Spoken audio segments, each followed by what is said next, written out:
Ado Isa Gwanja, shahararren fitaccen mawaƙin nan wanda aka fi sani da watakan Ado Isa Gwanja.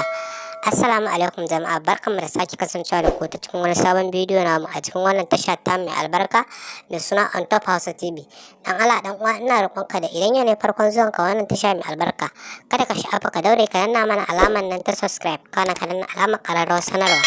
domin samun shirye-shiryen mu akai-akai da zarar mun dora masu inganci masu kuma faɗakarwa. Ku biyo mu har zuwa ƙarshen wannan bidiyo namu domin jin yadda wannan fitaccen mawaƙi wato Ado Isa Gwanja yake ƙoƙari kuma yake trending a cikin wannan shekara ta 2022 mai albarka.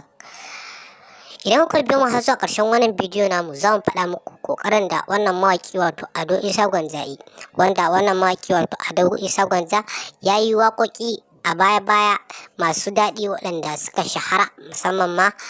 a ɓangaren waƙoƙi irin na waƙe mata. Sai dai Ado Gwanja ya yi sanyi kuma ya daina sako zafafan waƙoƙinsa, sai dai daga baya kuma ya yi hoɓɓasa, ya yi ƙoƙari ya fitar da wasu waƙoƙi guda biyu waɗanda suka trending a social media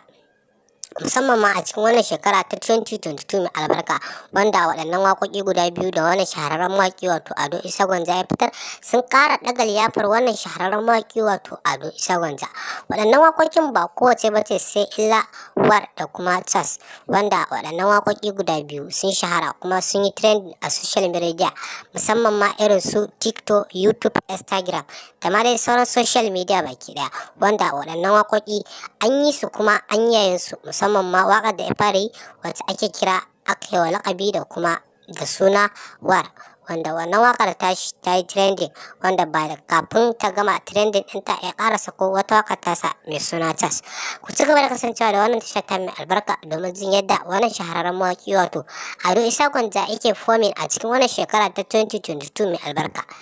Sai dai ina ƙara roƙonka da idan yau ne farkon zuwan ka wannan tasha mai albarka, kar ka sha'afa ka daure ka danna mana alamar nan ta subscribe,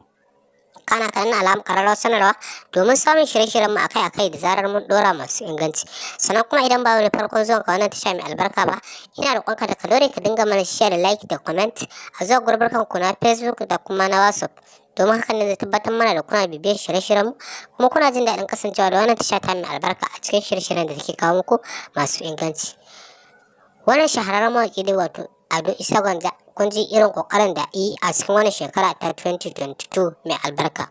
Ku yi mana comment da ra'ayoyinku a cikin bidiyon nan da muka gabatar muku, musamman ma na ƙoƙarin da wannan shahararren mawaƙi wato Ado Isa Gwanja yi a cikin wannan shekara ta 2022 mai albarka. Mu haɗu ku ta cikin wani sabon bidiyo namu na gaba domin jin yadda wani fitaccen mawaƙi ya yi ƙoƙari a cikin wannan shekara ta 2022 bayan Ado Isa Gwanja. Mun gode, ku ci gaba da kasancewa da wannan tasha ta mu.